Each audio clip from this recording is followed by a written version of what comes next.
While all the global attention in recent weeks has been on the war in Ukraine and its relationship with the US, China has been making moves. Not only did it send 3 warships around Australia's coastline, it staged military drills off Vietnam and flew too close to a Philippine patrol plane. You are flying too close. You are very dangerous and endangers the lives of our crew and passengers. And last week, a Chinese-owned ship was accused of cutting an undersea communication cable in Taiwan. Is all of this a coincidence? Mere theatre? Or is something larger going on? Yesterday, the world's largest chip manufacturer in Taiwan announced plans to invest $100 billion in the US over the next 4 years. Tactical move to shore up American support in the event China makes a move on the island. And according to the Financial Times, China is right now building a massive military complex in western Beijing that the US believes will serve as a wartime command center that's 10 times the size of the Pentagon. You have nice ocean and don't feel now, but you will feel it in the future. You have nice ocean and don't feel now, but you will feel it in the future.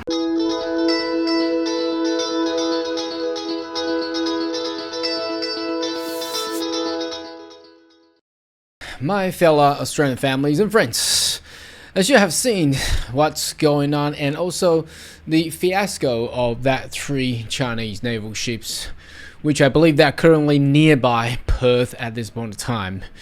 I'm just wanted to sending out a message that perhaps a lot of Australians still think that Australia is a safe place compared to the rest of the world. Perhaps not. And there has been a lot of information being sharing out and being dispensed in the language of Chinese. You probably haven't even read it. But today I would like to share with you something that really need to consider, especially that the general election is coming up.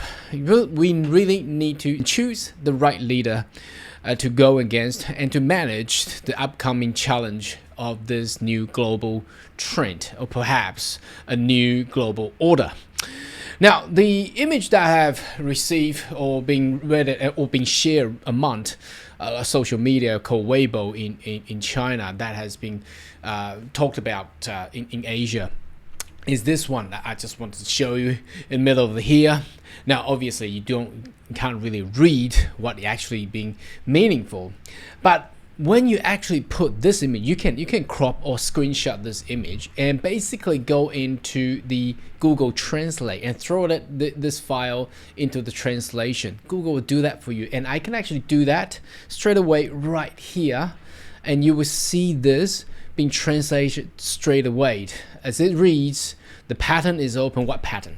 What are they talking about? The pattern of how the aggressions is going with that kind of pattern, the pattern of the Chinese military or navies going into South China Sea, South Pacific, and perhaps around Australia, Tasman Seas. That is what they're talking about. So they're talking about that sort of patterns. And it reads here, it says, although it's very tiny in wording, but I'll read it now. It says, some people, that means some Chinese people, means they suggest that is easier to attack Australia than recover Taiwan, and the benefit are greater. What do they mean? Let's read on. It says Taiwan has a population of 20 million. Australia has a population around 20 million as well. Attacking Taiwan will result Western condemnation and sanctions. Attacking Australia will also face Western condemnation and sanctions. Taiwan has 165,000 active military personnel and 1.7 million reserve personnel. In compare, Australia has only 61,400 active military personnel and 21,000 reserve and 47 million kangaroos. You see what they're trying to say?